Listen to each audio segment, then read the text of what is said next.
তোমার কাছে মাত্র 30 সেকেন্ড সময় আছে। এই 30 সেকেন্ডে তুমি কি বলবে?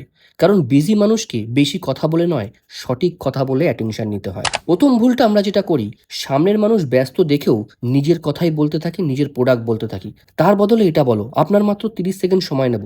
একটা গুরুত্বপূর্ণ বিষয় শেয়ার করতে চাই। তারপর সরাসরি তার প্রবলেম বা নিডের সাথে নিজেকে কানেক্ট করার চেষ্টা করো। কারণ মানুষ তোমার প্রোডাক্ট শুনতে আগ্রহী নাও হতে পারে, কিন্তু তার প্রবলেম শেয়ার করতে অবশ্যই সে আগ্রহী হবে, কারণ সেও একটা সলিউশন চায়। আর একটা জিনিস মাথায় রেখো, এই সময়টা কথা কম বলো, শোনার চেষ্টা বেশি করো। কারণ সামনের মানুষকে তুমি যতটা শুনবে, তুমি জাজ করতে পারবে এবং সেই অনুযায়ী তাকে প্রবলেমের সলিউশন শেয়ার করতে পারবে। কারণ অবশ্যই মনে রেখো, good communication is not about talking more, it's about making every word matter.